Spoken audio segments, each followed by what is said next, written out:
acerca de la paciencia. Si tienes tu Biblia, abre tu Biblia en Santiago capítulo 5, versículos 7 al 12. Vamos a estar leyendo este pasaje, Santiago 5, 7 al 12. Nos quedan 3 predicaciones más del libro de Santiago. Estamos en la número 10, número 11 me parece de Santiago. Y tenemos 2 más donde vamos a terminar el capítulo. Pero es súper interesante que Santiago comienza el capítulo 1 hablando acerca de las pruebas y la paciencia, y cierra el libro en el capítulo 5 hablando nuevamente acerca de las pruebas y de la paciencia. Y creo que es porque es un tema que cada uno de nosotros nos compete. ¿Quién puede decir que es experto en la paciencia? Levanta su mano. Nadie. Si el esposo levanta la mano, la esposa es así como que sí, ¿verdad? Seguro que sí, ¿no? Nadie.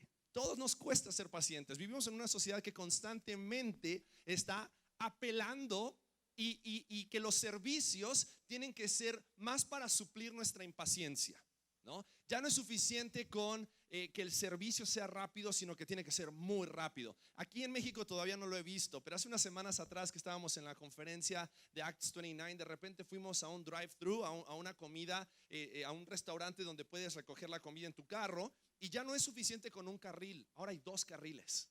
O sea, ya no es suficiente con que te preparen la comida en 3 minutos, ahora tiene que ser en 1.5 minutos.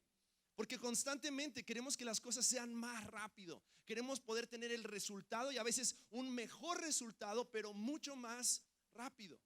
Y la realidad es esta: nuestras vidas no son un proceso de microondas.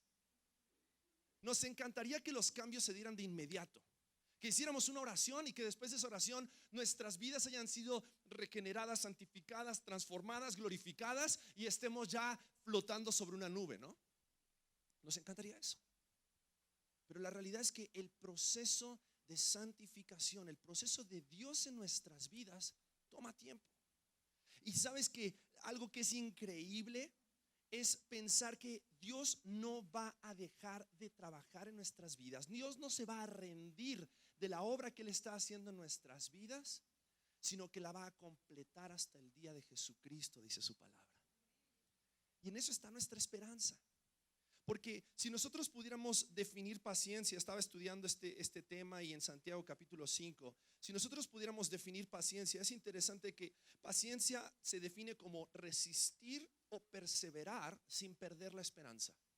Resistir o perseverar sin perder la esperanza. Y me gustan estas 2 palabras porque resistir tal vez tiene como una posición defensiva, tiene una posición donde tal vez está siendo atacado y necesita resistir los ataques, pero perseverar tiene una posición de ataque y de movimiento y de acción, donde constantemente nosotros tenemos que estar resistiendo los ataques, pero al mismo tiempo tenemos que estar perseverando en la esperanza que tenemos en Cristo Jesús, de que ninguno de nosotros es perfecto, solo hay un perfecto, y ese se llamó Cristo, quien murió en la cruz, derramó su sangre para que nosotros, seres imperfectos, delante de los ojos de Dios, seamos declarados justos y santos y entremos en un proceso de perfeccionamiento o de madurez espiritual.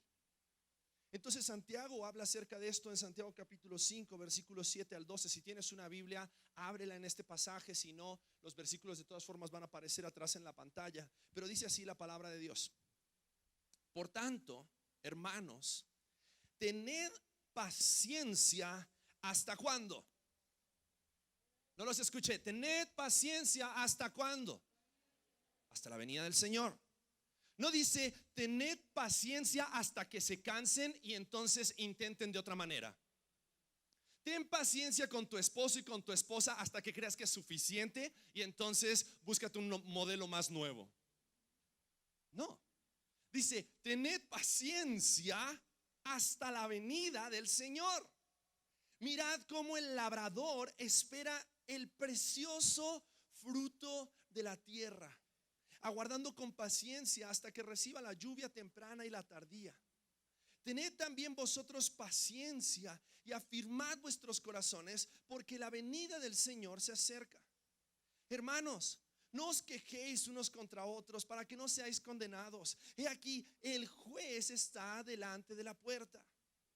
Hermanos míos, tomad como ejemplo de aflicción y de paciencia a los profetas que hablaron en nombre del Señor. He aquí, Tenemos por bienaventurados los que sufren. Habéis oído de la paciencia de Job y habéis visto el fin del Señor, que el Señor es muy misericordioso y compasivo. Pero sobre todo, hermanos míos, no juréis ni por el cielo, ni por la tierra, ni por ningún otro juramento, sino que vuestro sí sea sí y vuestro no sea no, para que no caigáis en condenación. Y si estamos hablando de que la paciencia se menciona 3 veces en este pasaje, se menciona varias veces en este libro, y es definitivamente porque la audiencia a la cual Santiago le estaba escribiendo era una audiencia que definitivamente estaban pasando por momentos difíciles. Estaban pasando por pruebas, estaban pasando por persecución. Tal vez algunos de ellos estaban frustrados, tal vez algunos de ellos estaban ansiosos, tal vez algunos de ellos estaban preocupados, y creo que todos nosotros nos podemos identificar con alguno de esos sentimientos, porque constantemente nos sentimos ansiosos, afligidos, preocupados, y nos sentimos que nos gustaría que nuestro sufrimiento y nuestras pruebas se terminaran hoy. Pero Santiago comienza diciendo este pasaje: por tanto, hermanos, tened paciencia hasta la venida del Señor. Y sabes, está hablando acerca de resistencia, pero está hablando acerca de perseverancia. Porque la realidad es que la vida cristiana no es una carrera de 100 metros. La vida cristiana es una carrera de larga distancia. Esta semana estuvimos con estos jóvenes y con Peter que vinieron. Ellos son corredores. Estuvimos lunes, miércoles y viernes. Los que no fueron se lo perdieron. Los que sí fueron ya hasta tienen cuadritos y toda la cosa. Deberían de verlos. Pero estuvimos haciendo ejercicio con estos corredores estos 3 días, teniendo comunión, alcanzando también. Estuvieron en el centro compartiendo el evangelio. Fuimos al hogar de niños. Estuvimos haciendo varias cosas. Pero algo que me decía Peter, muy interesante, él me decía: Pablo, yo soy malísimo para correr distancias cortas, porque no tengo suficiente resistencia. Pero tú ponme a correr 10 kilómetros, media maratón, una maratón, y te la aguanto tranquilo. Porque no solamente la vida cristiana se trata de llegar corriendo a la salvación y decir: ya llegué, soy salvo, en Cristo Jesús tengo vida eterna, sino que aquí la palabra de Dios nos está diciendo: es el comienzo de una carrera de larga distancia en la cual tienes que ser paciente. Y vamos a ver en este pasaje 5 cosas que nos van a ayudar a poder ser más pacientes. 5 cosas que nos van a poder ayudar, viendo lo que nos dice aquí Santiago, para que en nuestra vida podamos perseverar en la paciencia, que no bajemos los brazos, que no nos rindamos, sino que estemos dispuestos a correr cada día con nuestra esperanza puesta en que cada día Dios lo ha puesto en nuestras vidas con un propósito personal. Porque la voluntad de Dios es general, pero también la voluntad de Dios es personal. Dios no solamente está pensando en un macro, en lo que Él está haciendo en su iglesia. Dios está pensando en lo que Él está haciendo en tu vida. Y Dios tiene un plan para tu corazón, y Dios tiene un plan para tu familia, y Dios tiene un plan para cada uno de los sueños que Él ha puesto en ti. Pero necesitamos ser pacientes. Entonces vamos a ver, lo primero que vemos en este pasaje es que debemos ser pacientes porque la venida del Señor está cerca. La venida del Señor está cerca. Y fíjate, este pasaje dice: por tanto, hermanos míos, tened paciencia. ¿Hasta cuándo? Ahora llevamos casi 2000 años esperando la venida del Señor. ¿Eso de qué te habla? De que la venida del Señor no era el próximo año, no era la siguiente semana. Dice: debemos de perseverar y ser pacientes porque anhelamos la venida de nuestro Señor. ¿Y por qué anhelamos la venida de nuestro Señor? Fíjate lo que dice Apocalipsis capítulo 21 versículos 1 al 5. ¿Qué es lo que va a suceder cuando Cristo vuelva a la tierra? Dice Apocalipsis 21, 1 al 5. Dice: vi un cielo nuevo y una tierra nueva, porque el primer cielo y la primera tierra pasaron y el mar ya no existía más. Y yo, Juan, vi la santa ciudad, la nueva Jerusalén, descender del cielo de Dios, dispuesta como una esposa ataviada para su marido. Y oí una gran voz del cielo que decía: he aquí el tabernáculo de Dios con los hombres, y Él morará con ellos, y ellos serán su pueblo, y Dios mismo estará con ellos como su Dios. Recién cuando cantábamos decía, bye, en nuestra semana venimos, adoramos a Dios, le cantamos a Dios, nos postramos ante Dios, pero después entre semana nos vamos postrando a otros ídolos, nos vamos postrando ante otros dioses. Y la realidad es que la preocupación toma el lugar de la paciencia cuando nuestro enfoque está puesto en otro lugar para nuestra esperanza, en lugar del único Dios vivo y verdadero. Por eso este pasaje nos hace poner en perspectiva cuál es nuestra esperanza, qué es lo que se viene. Versículo 4 dice: enjugará Dios toda lágrima de los ojos de ellos, y ya no habrá muerte, no habrá más llanto, ni clamor, ni dolor, porque las primeras cosas pasaron. Y el que estaba sentado en el trono dijo: he aquí, yo hago nuevas todas las cosas. Y me dijo: escribe, porque estas palabras son fieles y verdaderas. ¿Sabes? Nuestra esperanza no está puesta sobre esta tierra, porque la palabra de Dios, Jesús mismo dijo: en esta tierra tendréis aflicción. Bienaventurados sois si son vituperados por mi nombre. Santiago estaba y estuvo dispuesto a morir por la causa de Cristo, porque tenía puesta su esperanza en la venida del Hijo de Dios. Cuando el Hijo de Dios venga, todo ese dolor, todo ese llanto, todo el sufrimiento que hemos pasado a causa de las pruebas sobre esta tierra, dice, ya no habrá más. Por lo tanto, nosotros tenemos que perseverar y ser pacientes, con nuestra mirada no puesta en nuestras circunstancias, sino con nuestra mirada puesta en nuestra esperanza. Cristo viene pronto. Y así como podría ser hoy, como podría ser dentro de 10 años. Entonces tenemos que vivir cada día como si Cristo viniera hoy. Tenemos que vivir cada día como para estar dispuestos y listos para encontrarnos con nuestro Dios. Tenemos que ser pacientes porque la venida del Señor está cerca. Pero también este pasaje nos enseña de que debemos ser pacientes porque Dios está trabajando en ti en medio de la prueba. Y hay una realidad. Dijimos que Santiago nos va a hablar acerca de la prueba y cómo todos vamos o estamos siendo sometidos a pruebas. No es cuándo, no es si vas a ser sometido a prueba, sino cuándo vas a ser sometido a prueba. Porque nuestra fe necesita ser probada para que crezca. Nuestra paciencia necesita ser probada para que sea estimulada y nuestros ojos sean puestos en Cristo Jesús. Entonces el pasaje dice en versículo 8, la segunda parte del versículo 7 y versículo 8 dice, nos da una ilustración.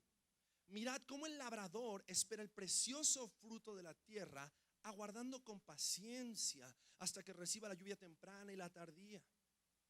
Y también vosotros, dice, tened también vosotros paciencia y afirmad vuestros corazones, porque la venida del Señor se acerca. Ahora, no es que Dios va a hacer todas las cosas nuevas solamente cuando Cristo venga a la tierra, sino que Cristo está haciendo todas las cosas nuevas y reconciliando todas las cosas consigo mismo hoy en cada una de nuestras vidas. Y la realidad es que Dios está trabajando en cada uno de nosotros y estamos siendo puestos a prueba para poder crecer en la esperanza, pero también debemos de saber que debemos ser pacientes, porque si Dios está trabajando es porque Él no se ha rendido de la obra de sus manos. No sé cuántas veces yo me he rendido de algo. De repente cuando quieres mandar un correo y te dice que no tienes conexión, y lo intentas una vez y lo intentas otra vez y lo intentas otra vez y dices, ya después, y te rindes. O de repente cuando estás hablando con una persona y le explicas una vez y le explicas 2 veces y le explicas 3 veces y dices, esta persona nunca va a entender, y te rindes. Ahora qué hermoso saber que Dios no se rinde de ti y de mí, sino que Él va a continuar con su obra hasta que Cristo venga. Y cuando Cristo venga va a ser el momento máximo glorioso de su obra, porque dice que nuestros cuerpos serán transformados y seremos glorificados. Y 1 Corintios 15 dice que ya no tendremos este cuerpo carnal sujeto a pasiones, sino que nuestro cuerpo será transformado y ya no más tendremos pecado en nuestras vidas. Pero mientras tanto Dios tiene que hacer su obra en mí. Creo que tú y yo deberíamos de estar agradecidos en que Dios no ha abandonado la obra de sus manos en nuestras vidas. Por lo tanto, debemos de ser pacientes. Debemos de ser pacientes porque la venida está cerca, la venida de Cristo está cerca, pero debemos de ser pacientes. ¿Por qué? Porque en medio de este tiempo, este periodo de tiempo, mientras estamos sobre esta tierra, Dios está trabajando en nuestras vidas. Y si Dios está trabajando en tu vida y en mi vida, es porque Él nos ama. Y es porque tal vez en esta iglesia decimos, tú puedes venir tal como eres, pero no esperes quedarte tal como eres. Tú puedes entrar a este lugar con todos tus rollos, pero es nuestra oración de que Cristo desenrolle todas las cosas y haga todas las cosas nuevas. ¿Por qué? Porque nuestra esperanza está puesta en un Dios que no solamente nos salva y nos hace esperar hasta su venida, sino que constantemente está obrando en nuestras vidas. Y sabes, muchas veces nos clavamos demasiado en el momento y no alcanzamos a ver todo lo que Dios está haciendo. Muchas veces nos clavamos en una imagen, en un pixel, y no nos damos cuenta de todo lo que Dios está haciendo. Quiero mostrarte una imagen. ¿Alguna vez has visto un vitral? Los vitrales están en las iglesias antiguas y los vitrales cuentan una historia. Ahora, tú muchas veces ves una parte del vitral y dices, qué horrible dibujo. O sea, mi hijo lo podría haber hecho mejor. Pero ves una parte del vitral y tal vez no tiene mucho sentido hasta que entonces ves la imagen completa y entonces dices, wow, ese vitral cuenta más que solamente esa imagen o esa pequeña parte del pixel. Esa parte en la cual te clavaste y dijiste, qué horrible ese detalle. Pero de repente cuando ves todos los detalles, cuando ves la magnitud de lo que Dios está haciendo en tu vida, en lugar de clavarte solamente en ese momento o en esa circunstancia difícil en la que estás pasando. Y ojo, no quiero menospreciar tu situación. Yo sé que es difícil, yo sé que es duro, yo sé que cuesta, yo sé que muchas veces lloramos y nos dolemos y clamamos a Dios, pero lo que quiero ayudarte a ver es, no te claves en el detalle de tu circunstancia, sino glorifica a Dios, porque Él está obrando en tu vida aún en medio de esas circunstancias. No te claves en ese momento, no te claves en el dolor que estás sintiendo en este momento, porque aún por ese dolor Cristo Jesús murió en la cruz, para que tú y yo podamos tener esperanza de que va a haber un día en el cual ya no habrá más dolor, ya no habrá más llanto, porque nuestra esperanza no está puesta en este lugar, en esta tierra, nuestra esperanza está puesta en Cristo. Entonces este pasaje nos dice, sé paciente porque la venida del Señor está cerca. Sé paciente porque Dios está trabajando en ti en medio de la prueba. Matthew Henry, un comentarista y un teólogo, escribe lo siguiente: las aflicciones extraordinarias no siempre son el castigo de los pecados extraordinarios, sino a veces son prueba de las gracias extraordinarias. Lo repito. Las aflicciones extraordinarias no siempre son el castigo de los pecados extraordinarios, sino a veces son prueba de las gracias extraordinarias. Y la realidad es esta: el sufrimiento que tú debías llevar a causa de tu pecado ya lo llevó Cristo en la cruz. Por lo tanto, nuestra esperanza está puesta en que si en este momento sufrimos sobre la tierra, ya no es juicio sobre nuestro pecado, sino es la gracia de Dios en no dejarnos tal cual como nosotros llegamos a Él, sino Él perfeccionándonos para que seamos igual a la imagen de nuestro Salvador Jesucristo, hasta que Él venga.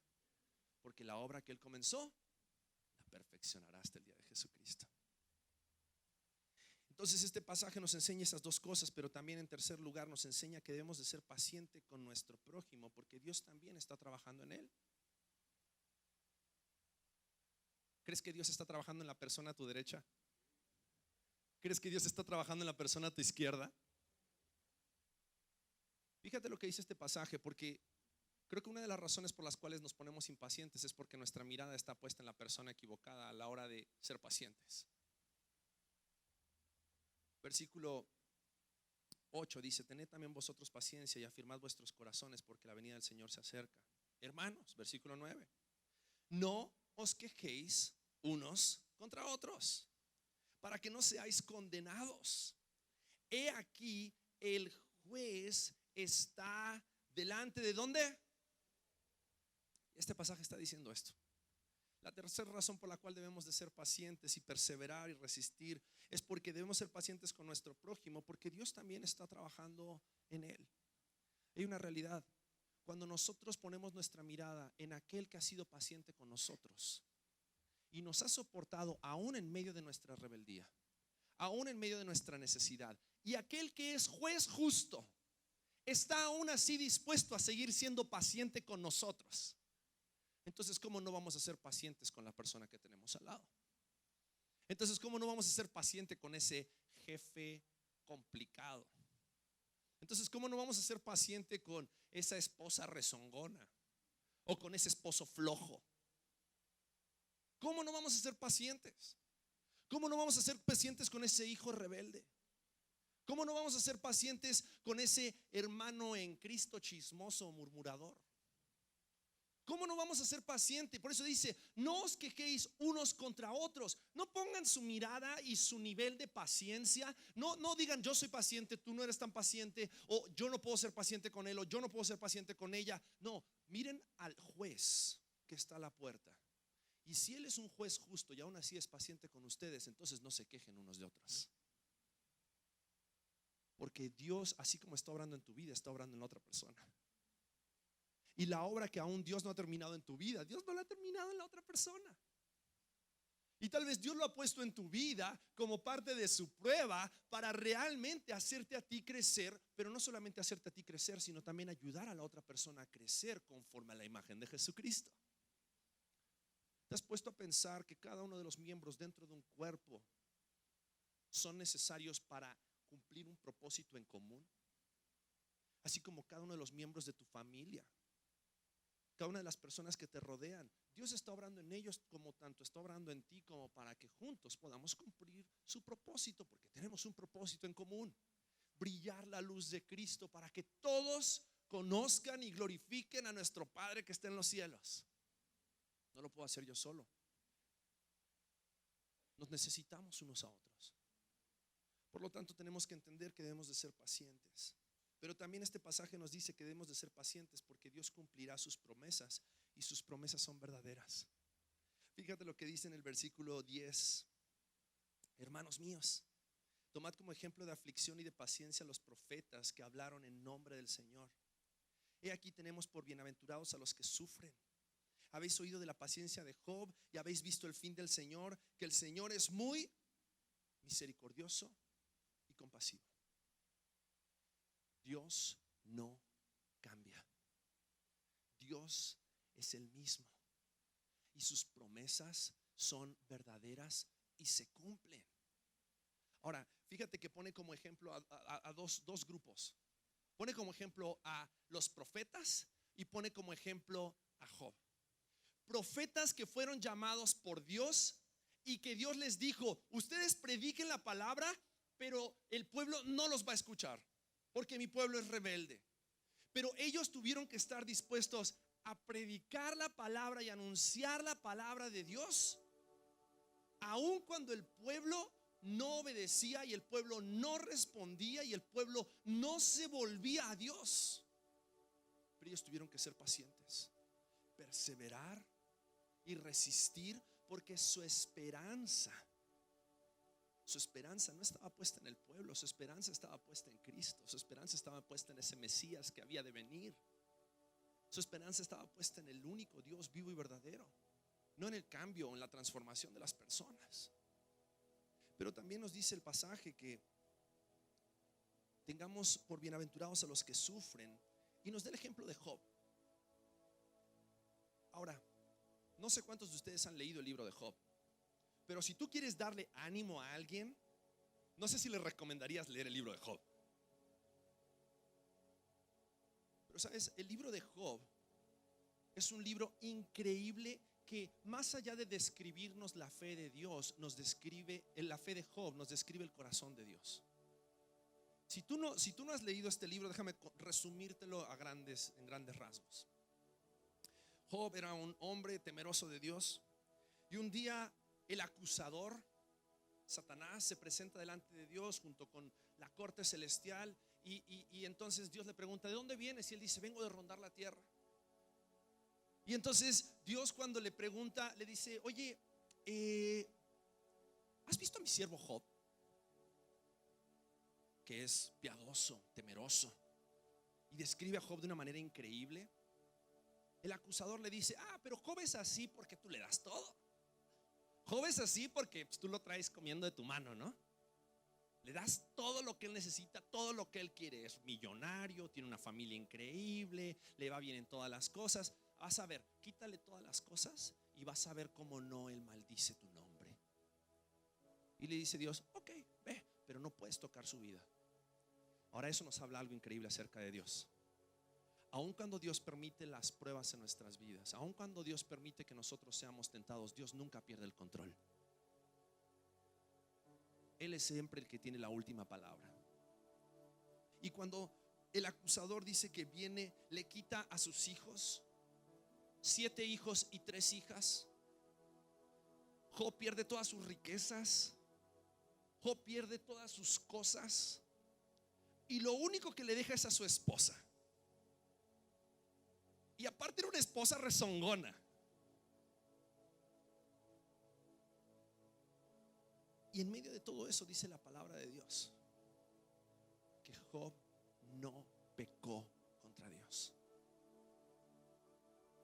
porque la esperanza de Job no estaba puesta en lo que él tenía sobre esta tierra.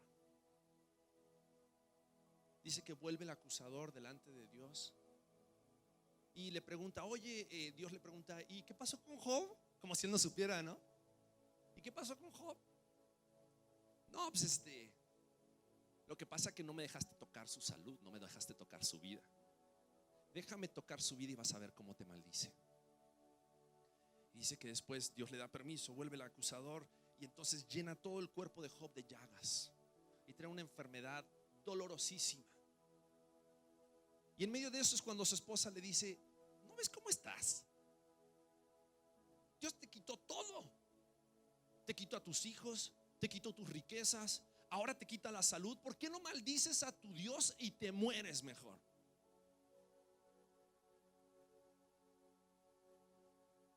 Pero dice la palabra de Dios que aún así Dios vio en Job que Job no maldijo a Dios. Dice, tengamos como ejemplo a Job. ¿Por qué? Porque la esperanza de Job no estaba puesta en que su cuerpo iba a ser sanado. La esperanza estaba puesta en que aún así, en medio de su enfermedad, Job iba a glorificar a Dios. Porque su esperanza no estaba puesta en bienestar y abundancia y todas las cosas que él tenía sobre esta tierra. Su esperanza estaba puesta en un Dios que es misericordioso. Su esperanza estaba puesta en un Dios que es compasivo. Y dice la palabra de Dios que por la paciencia de Job, por la paciencia de Job, Dios no solamente le restauró lo que él tenía, sino que le dio el doble. Entonces tenemos que entender de que debemos de ser pacientes, porque Dios siempre cumple sus promesas y sus promesas son verdaderas. No tenemos que desfallecer en nuestra esperanza, no tenemos que desfallecer en nuestra confianza, porque Dios es el mismo ayer, hoy y mañana. Y por último, debemos de ser pacientes porque Dios está presente en medio de cada una de nuestras pruebas. Versículo 12 dice, pero sobre todo, hermanos míos, no juréis ni por el cielo, ni por la tierra, ni por ningún otro juramento, sino que vuestro sí sea sí y vuestro no sea no, para que no caigáis en condenación. Y algo interesante es que en la ley levítica un juramento tenía mucho valor, y tenía mucho más valor si en ese juramento tú lo ponías delante de Dios. Pero aquí Santiago está diciendo, sobre todo, hermanos míos, no juréis ni por el cielo, ni por la tierra, ni por ningún otro juramento, sino que vuestro sí sea sí y vuestro no sea no, para que no caigáis en condenación. Y lo que está diciendo aquí Santiago es que tal vez antes tú tenías que jurar por el nombre de Dios como si el nombre de Dios tuviera valor, y por eso tu promesa va a mantenerse. Pero nosotros tenemos que entender que debemos de ser pacientes, porque Dios está presente en medio de nosotros y no necesitamos invocar a Dios para que Dios se haga presente. Dios está presente en todo momento. Y Dios escucha cuando tu sí es sí y cuando tu no es no. Y si nosotros somos conscientes de que sus promesas son verdaderas y sus promesas nunca fallan, tenemos una promesa increíble para cada uno de nosotros. Y esa promesa es de que para todos aquellos que aman a Dios, todas las cosas ayudan para bien. Y la realidad es de que si tú y yo tenemos nuestra confianza, nuestra esperanza puesta en Dios, no en las circunstancias, no en las personas, no en los trabajos, no en nuestra condición laboral, no en nuestras relaciones, sino en Dios. No necesitamos poner nuestra palabra de por medio, porque su palabra es la única que es verdadera y nunca falla. Y si nos sometemos a su palabra, si obedecemos su palabra, si amamos a Dios, podemos saber que lo que nosotros estamos viviendo hoy no es el juicio de nuestro pasado, es por la esperanza de nuestro futuro, de que todas las cosas van a ayudar a bien. Tal vez hoy estamos clavados en el pixel, tal vez hoy estamos clavados en ese momento difícil que estamos pasando, pero ese momento también va a pasar, y lo que nos va a quedar es nuestra esperanza gloriosa en Cristo Jesús.